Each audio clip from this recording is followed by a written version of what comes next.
3 years ago, I quit my job to start a farm on a 1/4 acre in my suburban backyard. I had zero experience and I've never worked on a farm in my life. And the property is just 1 acre with a house up towards the front, but it had a relatively flat grass backyard. Right here in a residential neighborhood just 10 minutes from downtown Knoxville, Tennessee. And over the past several years, I've turned that little patch of grass into a profitable urban farm that sells high quality organic vegetables to local chefs and restaurants, including restaurants on the New York Times Top 50 list, USA Today's Restaurants of the Year, multiple James Beard Award winners, and even luxury resorts that charge $3,000 a night just to stay there. And believe it or not, some of your favorite A-list celebrities have eaten produce that comes straight out of my backyard garden. And in this video, I'm going to show you how I built all of this from scratch. How I taught myself to grow food with no experience whatsoever, and how I turned a backyard garden into a real business.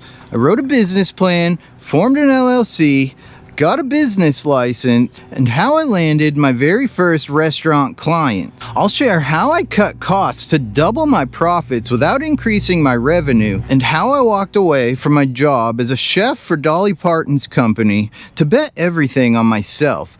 Because the truth is, most people who would try to do this would fail in their first year or two. And I shouldn't have made it this far. But I'll share how I pushed through groundhogs wiping out all my crops, trees falling down on my garden, and a flood that wiped out my entire garden all in my first season. You'll see how I gained access to more land without even buying it, the courses I took, the books I read, the mistakes I made, and I was like, oh man, and the hardships I've had to overcome along the way.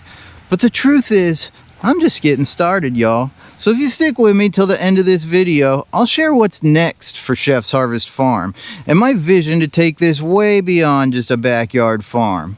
So if you've ever dreamed of starting a farm from scratch with no experience whatsoever, this is my story of how I quit my job to start a farm on less than a 1/4 acre in my suburban backyard. Let's go. Yo, yo, yo, what up, Gromies? Welcome back to Chef's Harvest Farm. If you're new here, I'm Chef Mikey. I'm a former executive chef turned urban farmer, and I turned my backyard gardening hobby into a 6-figure business selling organic vegetables to local chefs and restaurants here in Knoxville, Tennessee. And we paid $150,000 for this house back in 2017. The mortgage is only $800 a month, and my wife pays half. So my share is only $400 a month. That covers both my house and my farmland. So that's important to understand, that the numbers have to work for you, right? Like, you're not going to buy a $500,000 property and expect to pay for it growing vegetables in the backyard off a 1/4 of an acre. One of the main reasons this business model works for me is because my land cost is so low. If we bought this house today, it would cost more than double, and just my share of the mortgage would be over $1,000 a month, which would make the numbers a lot harder to justify. You also have to remember that this is seasonal work. So here in Tennessee, I can generate pretty significant revenue for about 8 months out of the year, but there's a couple of months in the dead of winter and in the heat of the summer where it's really hard to make any money market gardening. That's just the reality of this business. That lesson really came into play later when it came time for me to expand. I knew it wouldn't make sense if I was paying more than a couple of $100 a month for an acre or less, or honestly like a few $100s a year for the property. One of the first things I did when we bought this house was I built a little raised bed garden right over here behind me, and I just taught myself how to grow food. I still remember that first year. I planted garlic, peppers, and tomatoes in March, not realizing that peppers and tomatoes couldn't survive a frost and that you had to plant garlic in the fall. And that was my first reality check, that gardening was going to be a lot harder than I thought it was. Over the next couple of years, I lost crops, I made mistakes, and half the time I had no idea why things weren't growing correctly. But every mistake pushed me to learn a little bit more. And I learned from failure. But pretty quickly, it went from just experimenting in that raised bed garden to thinking, well, what if I could actually sell some of this stuff? And at the time, my mother was selling tea at a local farmer's market in the town I grew up in, and she recommended that I follow one of the farmers there on Instagram, and his name was Daniel Mays, and he owns Frith Farm in Scarborough, Maine, and that's the town I grew up in. He was promoting what he called no-till human-scale farming, where they primarily use hand tools in the field and they don't rely on tractors or heavy machinery. And that really resonated with me. It made commercial scale farming feel more relatable to backyard gardening, right? Like, I didn't need to buy a tractor or tiller just to get started. Daniel showed me how you could use silage tarps to suffocate the weeds and kill the grass, mulch the garden beds with compost, and cover the walkways with wood chips. Plant cover crops and flowering diversity to build healthy soil, to rely less on chemicals and fertilizers. But he didn't post very often, and eventually I went down the YouTube rabbit hole. That's where I found the work of Curtis Stone, the urban farmer, Stephen Cornett from Nature's Always Right, Josh Satin and Jesse Frost from the No-Till Growers, and I decided I was going to adopt a no-till market garden style of growing. So then in September of 2019, I bought my very first silage tarp. It was 105 feet long and 24 feet wide, and I cut it in half the long way to create two pieces that were approximately 50 feet long by 24 feet wide, and I overlapped them right here on the property line, and I got some free pallets from work to hold them down. And throughout this video, you'll see a lot of the tools that I use, like the silage tarps, the greenhouses, the raised garden beds, paper pot transplanter tools, all the efficient tools that I use on the farm here. So check the video description for affiliate links and discount codes. They do pay me a small commission. It's at no additional cost to you, and whenever possible, I get pretty significant discount codes for you guys. So make sure you're taking advantage of the discount codes. Everything you see in this video will be linked in the video description. I really appreciate the support. Thanks, guys. That's how I created my very first no-till garden plot. In October of that year, right after I laid down those very first silage tarps, one of the most influential parts of this story happened. I saw that Jesse Frost was hosting the very first ever No-Till Growers event with Daniel Mays as the guest speaker. I'm pretty sure I was one of the first people to sign up. And at that event, I was probably the only person there who wasn't already market farming on a commercial scale. But I got the chance to meet Daniel Mays, Jesse Frost, Josh Satin, and even Stephen Cornett was there. And I just absorbed everything like a sponge. Afterwards, the No-Till Growers crew sent me a video copy and a PowerPoint of the presentation. And over the next several years, I must have listened to, watched, and gone through all that information hundreds of times. I just started implementing everything I learned in my own garden here. Since then, Daniel Mays has actually published a book called The No-Till Organic Vegetable Farm, and I've read it several times, and it's basically all the same information from his presentation. So if you're interested to learn more, it'll be linked in the video description. But back home, I left those tarps on through the fall and into the winter. By this point, I had quit my job as a chef, and I started working at K-Tom Restaurant Supply in the sales department, selling commercial restaurant equipment. It was the first time in my life that I've ever had a 40-hour work week with weekends and holidays off. I worked at K-Tom for the next 5 years, building the farms on the weekends and holidays, and even using vacation time just to build my business. I worked 40 hours a week at my day job, spending a couple of hours every day in the morning and after work in the garden, and up to 12 to 15-hour days on the weekends, building the farm. So when I pulled the tarps off, then I just slid them over to the next part of the yard to start killing the grass for the next section. I let them sit there over the summer and into the fall, but for the next section and all of the expansions moving forward, I did things a little bit differently.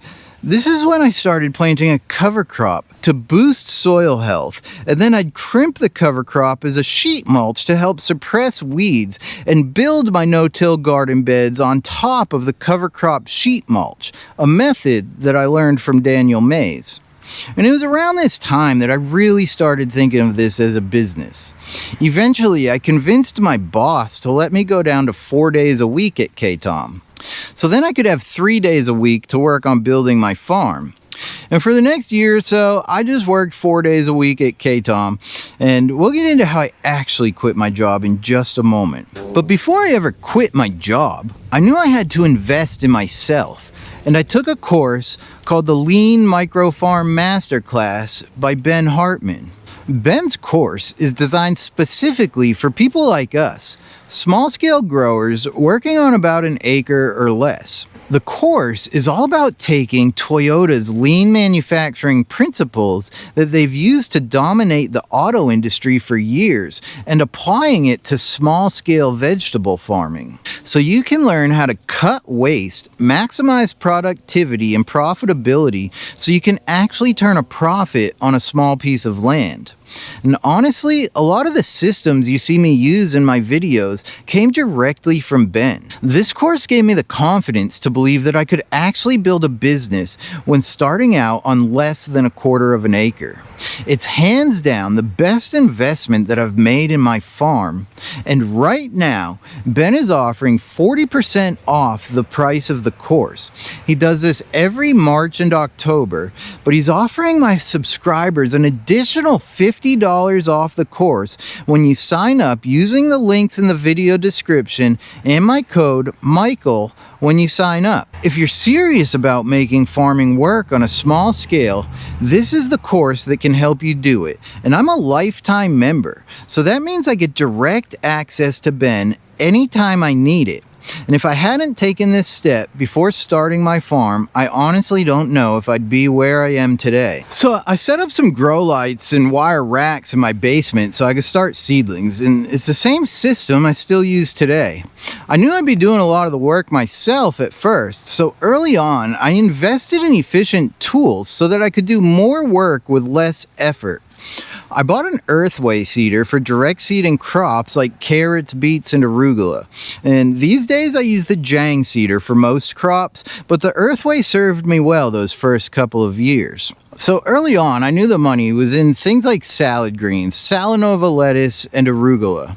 But at first, I was transplanting and harvesting everything by hand. And it would take me hours just to transplant one bed of lettuce. And arugula wasn't profitable at all if I was cutting it with a knife. So I bought a paper pot transplanter kit. It came with the quick click drop seeder, and today I plant about 1,200 lettuce heads every week, and I can start them in seconds instead of hours, and I can transplant a whole bed in minutes. I also bought the quick cut greens harvester. So it hooks up to a power drill, and the power drill spins these and then oscillates a blade down there too. So these kind of sweep the greens into the basket, and then the blade cuts it. And that tool turned harvesting a bed of arugula into a 15-minute job instead of hours cutting it by hand. Without those tools, I'd be physically exhausted, and there's no way I'd be harvesting hundreds of pounds of salad greens every week. I knew I had to buy these tools before I actually quit my job, because it'd be really hard to pay for those with the profits of just growing vegetables alone. Another thing I knew from the very beginning is how important post-harvest handling would be. So washing, packing, and storing vegetables properly is one of the most important parts of running a profitable vegetable operation. You can grow the best vegetables in the world, but if you can't wash, pack, and store them properly, you're going to fail, guaranteed.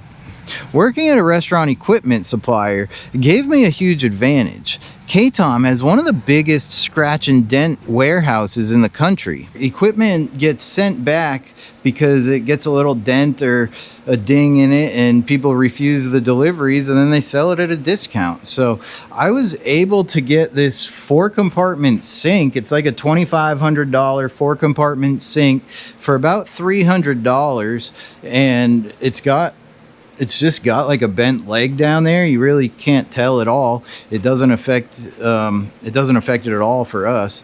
And then if I turn you around here, I scored these two reach-in refrigerators. This one, I mean, you can see it's like still in perfect condition. It literally had a scratch right there. Like that little scratch. That's why somebody refused it. So at the time, I think it was like a $1,200 refrigerator. Or no, it was a $900 refrigerator, and I got it for $600. And then this one is like stainless steel commercial reach-in. And this one was like $1,200, and I got it for $900, I think. And then these stainless steel tables,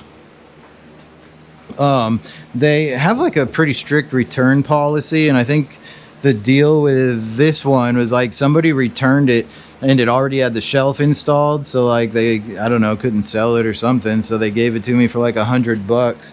And the same with this stainless steel table. It had like a little nick somewhere on it from a forklift or something like that, and they sold it to me for like $50, you know. And then I've got some commercial salad spinners.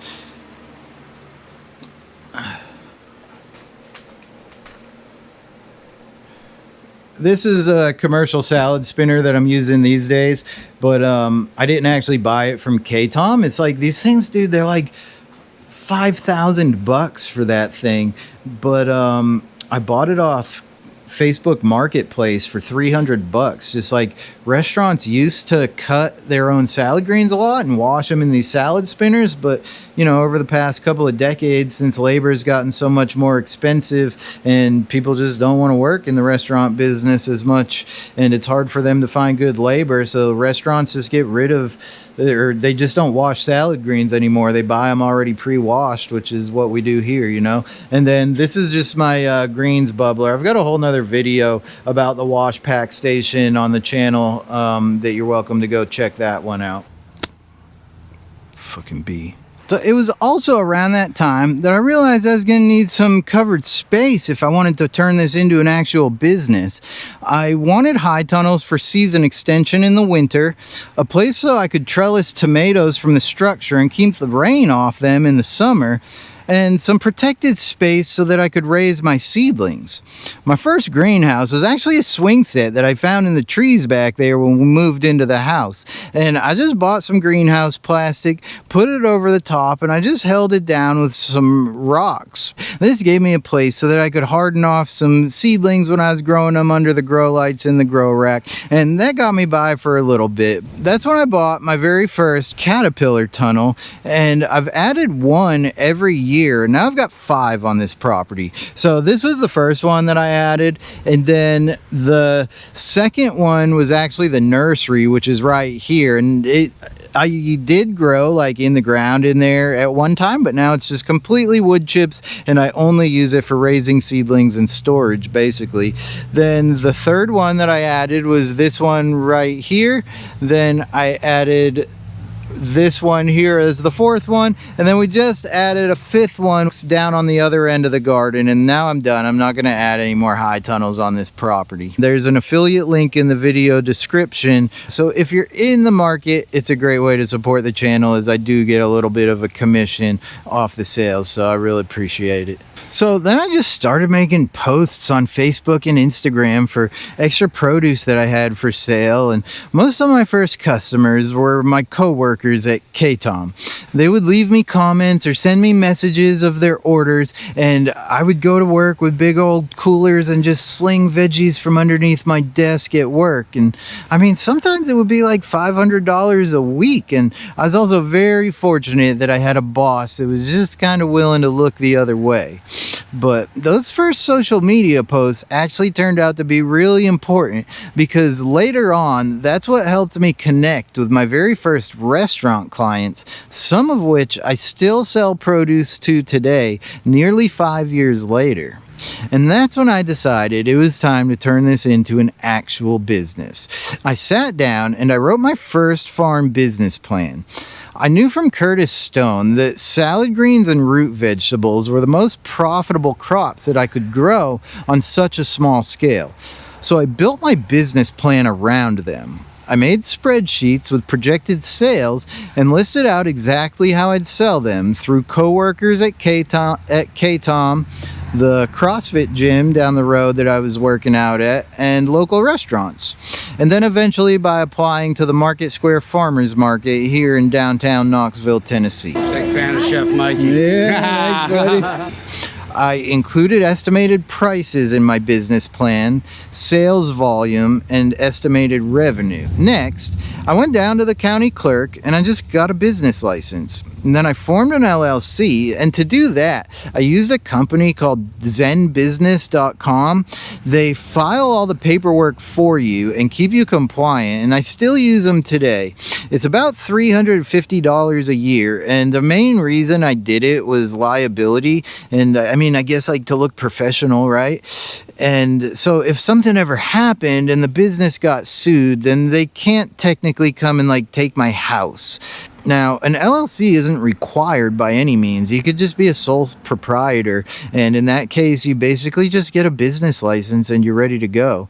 One of the other things that I applied for, which is super important for anybody who wants to get into this, is an agricultural tax exemption. So I don't pay sales tax on anything that I buy for agricultural purposes. To qualify, you only have to have $1,000 in agricultural sales, but I didn't have any sales on the books yet. So I wrote a letter to the IRS and I included my business plan with my projected sales. And to my surprise, they just sent me an agricultural tax exemption a few weeks later. And ever since, I've cleared well over the $1,000 mark to stay compliant. So I knew that one of the main advantages of turning my hobby into an actual business would be that all the money that I was spending would now become tax deductible.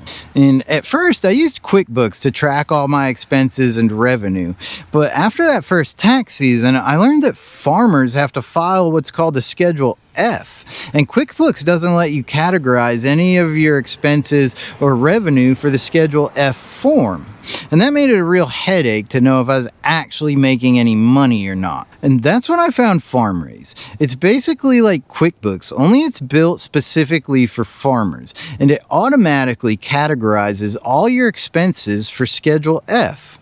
It's been a total game changer for my farm's profitability tracking, and now I always know exactly how much money I'm making or not making just at a glance. If you want to check it out, make sure you use my code CHEFM20 to get 20% off your FarmRaise subscription at farmraise.com. Now, I had spent years shopping at the Market Square Farmers Market as a customer, and getting to know the vendors, and most importantly, studying the products, the prices, and the displays.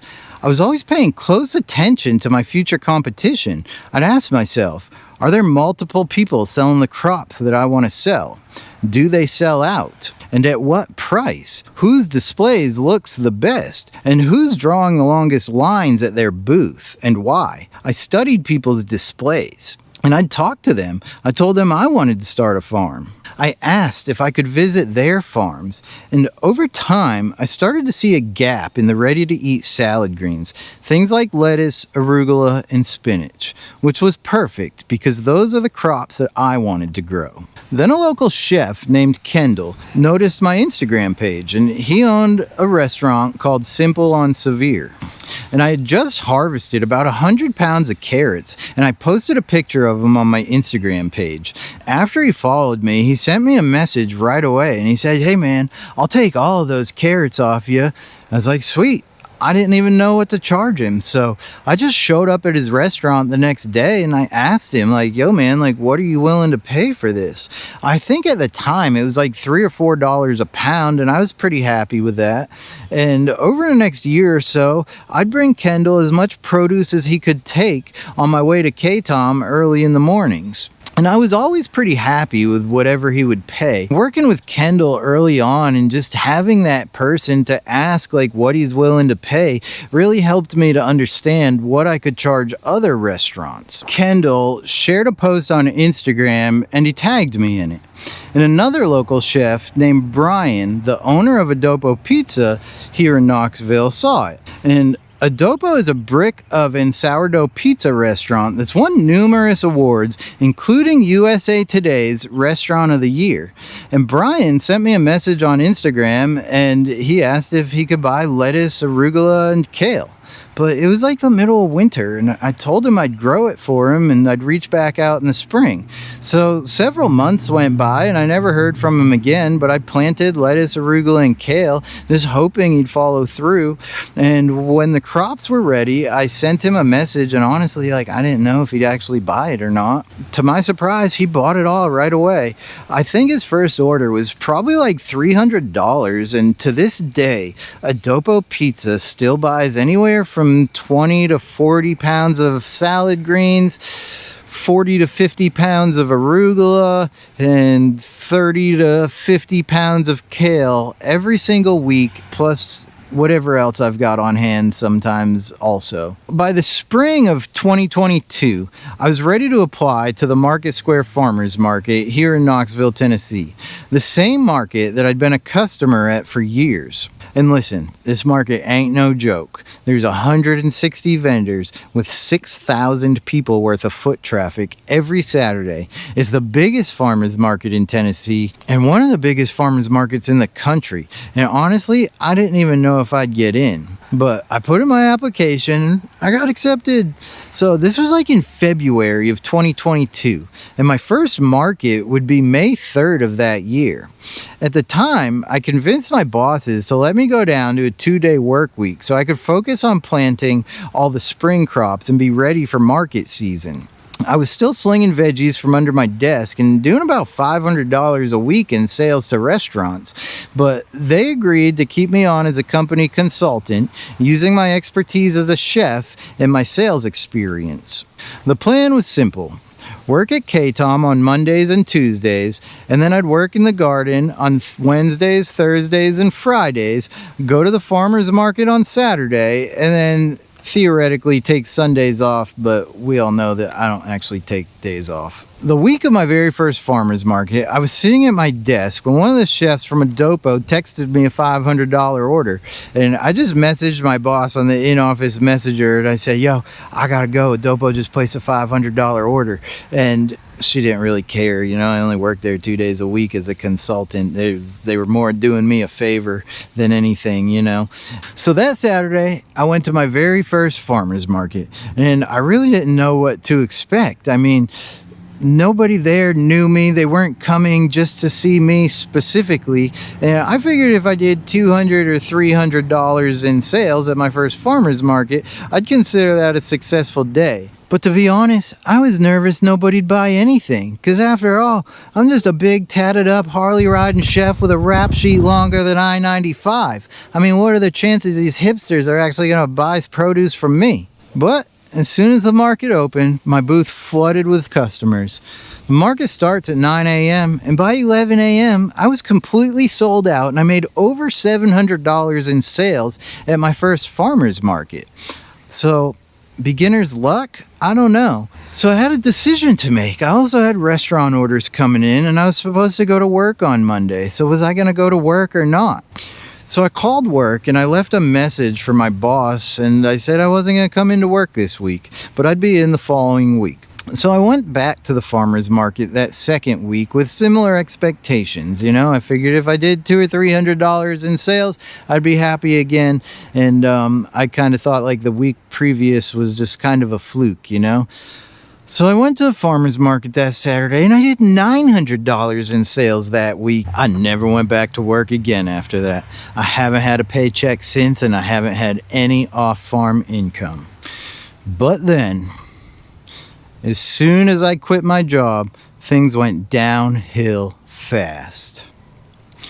By June, I started noticing that carrots and lettuce were just disappearing. At first, I thought it was deer, and I tried all the natural remedies that I could find on Google. I hung bars of Irish Spring soap from the trees. I shaved my beard off and sprinkled the hair around the garden. Nothing worked. And one day I saw it, right over there. The biggest damn groundhog you could ever imagine, standing about 3 feet tall, just munching all my carrots down. I didn't even know what it was at first, but I found out quick. Those groundhogs probably ate $4,000 worth of my crops that first year, and about put me out of business before I even got started. That's when I put up this electric netting from Premier One Supply. It's solar powered, and to my surprise, it actually kept the groundhogs out for a few days. Then a storm rolled through, and it knocked 3 trees down on the side of the garden that fell directly on my garden and landed right on my brand new electric fence. And it didn't take long before the groundhogs moved right back in. And this still isn't the worst part of the story. But thankfully, my buddy Paul from Mountain Roots Farm also owns a tree service company. And Paul was willing to come over and help me get the trees up off my fence in exchange for a day's worth of work on his farm.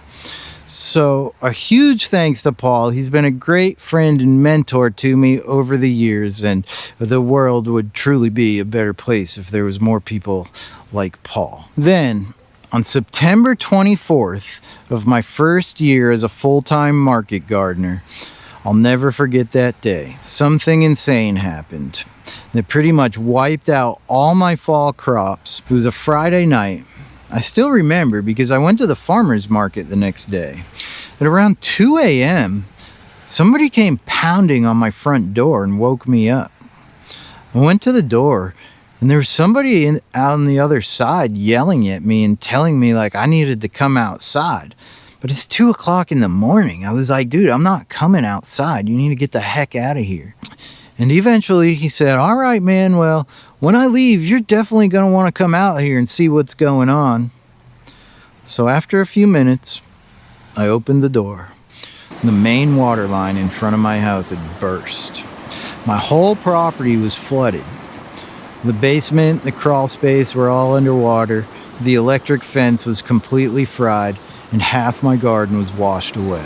So in my very first year as a full-time market gardener, I lost thousands of dollars worth of crops to groundhogs, storms, and then a main water line break that nearly wiped me out completely. But for me, it was never about the money. This is my passion. I fucking love this shit. So what did I do? I looked at myself in the mirror, and the reflection looking back at me said, Mikey, this ain't shit compared to where you come from, bro. You see, I'm a former intravenous drug user. I never had anything to lose to begin with.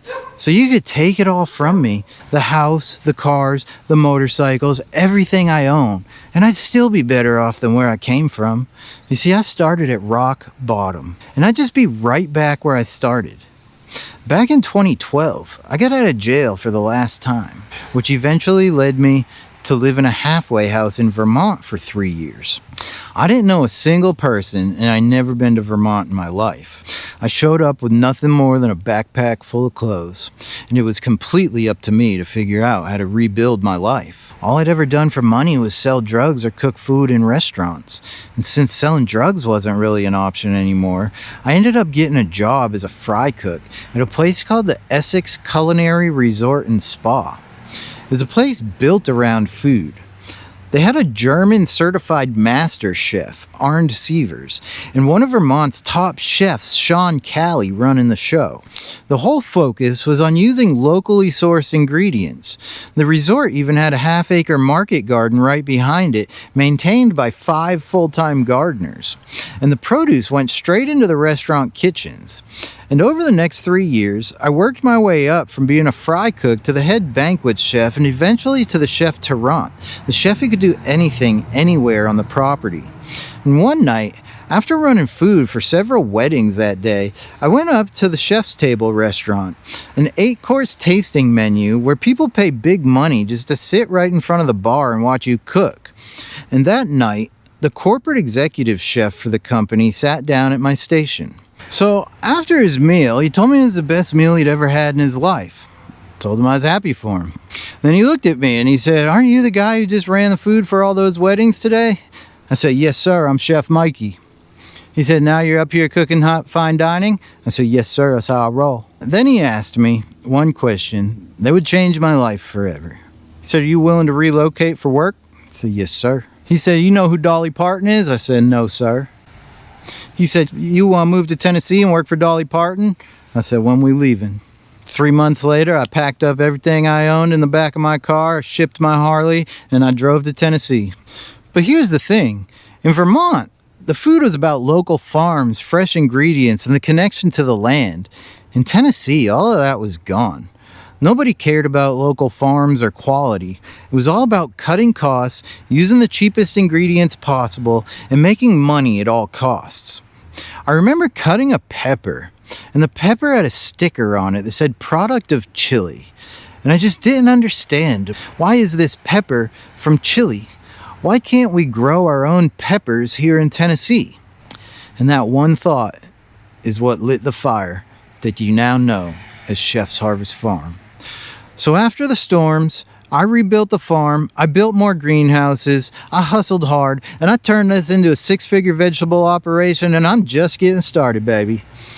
So going into my second season, I continued moving the tarps over, building more garden beds, and using the same methods of tarping for a year, cover crop, crimp the cover crop, and build beds on top of the cover crop sheet mulch. And at this point, there's no yard left other than the front yard. I've completely maxed out the property, and after that first season, I realized my biggest bottleneck for growth was refrigeration. I made it through my first 2 years in business with just those 2 commercial reach-in refrigerators. And in the morning before markets, I was pulling everything out of the refrigerators, packing them into big giant coolers, and then pulling everything out of the coolers to stock my market display. It would take me anywhere from 1 to 2 hours just to get packed up at 4 a.m. every Saturday before the market. Plus, I was very limited as to how much product I could actually transport to the market in the back of my pickup truck. Because once I loaded up my tables, tents, and other market gear, I couldn't really fit anything more than that. So since the beginning, it's always been super important to me that I keep all of my infrastructure portable. Because I'm farming in my suburban backyard is just the starting point. It's never the end goal. I've always imagined that I'd be moving the farm to a larger property, and I wanted to make sure that I could take everything with me when the time came. So in just a moment, I'll share how I gained access to more land without buying it or paying rent. And if you stick around a little bit longer, I'll share my plans to combine both farm properties into one in the near future and what's actually next for Chef's Harvest Farm. So when it came time to add more refrigeration, I decided to build a mobile walk-in cooler. I actually have a separate video on the channel that shows the entire build step by step. So if you want to check it out, I'll leave it linked in the video description and at the end of this video. But basically, here's what I did. So I bought a 5x8 trailer and I cut a hole in the front and I installed an AC unit in it. Then I spray foam insulated the whole inside of the trailer and I installed a CoolBot controller that tricks the AC unit into thinking that it's warmer than it is, and it just runs constantly, and it maintains a temperature of 34 degrees in the trailer even when it's 90 or 100 degrees out in the middle of the summer here in Tennessee. And I tucked it in under my back deck so it keeps it out of the sun. And then that also sits right outside my basement, which is also the wash pack station.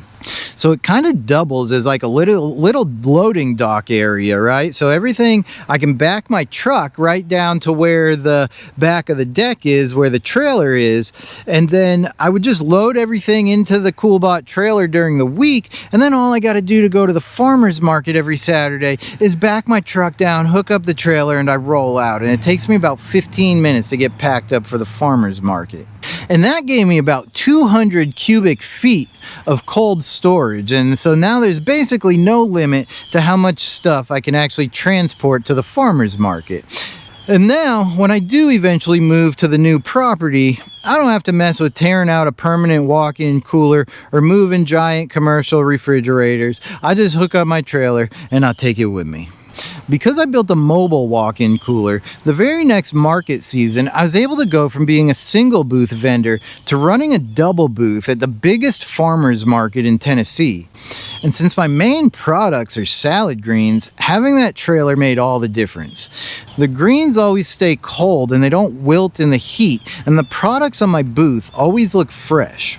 And the best part is if I don't sell out at the market, everything's been refrigerated the whole time, so it's still in great shape for my Tuesdays restaurant deliveries. And that alone cut my waste way down. Before the trailer, I was packing everything in coolers on ice, and yeah, it worked, but not really. On those 100-degree days in Tennessee, the product would lose shelf life fast, and sometimes it would be sitting out there for 12 hours between the time I packed it for the market and when I finally got home to put it back away. And by then, a lot of what didn't sell just wasn't good enough to sell the following week. It was a huge source of waste for me. But now, with the walk-in trailer, I don't deal with that problem anymore. The quality stays top-notch, and I'm not throwing away perfectly good produce. And in just a minute, I'll actually share why I stopped going to farmers markets altogether and how I managed to double my farm's profits without doubling revenue. But first, let me tell you how I expanded the farm without buying more land. See, one of my favorite things to grow is garlic. And in my second season full-time, I planted about 1,200 heads of garlic. It took up 4 of my garden beds for 6 months, and garlic isn't really a huge revenue stream, but for me, it's like one of those crops, like I don't want to do this if I can't grow garlic. So I used to watch a lot of Curtis Stone videos, and he's always talking about farming in other people's backyards, so I figured I'm pretty well known around here by now as a grower, and I have a pretty good social media presence that I must know somebody that would let me grow garlic in their backyard in exchange for either a small fee or free vegetables, you know. So I put a few posts out on Facebook, and sure enough, several people reached out, and I went and looked at those properties, but I had to decline because most of them were like on steep hills or just weren't flat enough to be practical. So I carried on.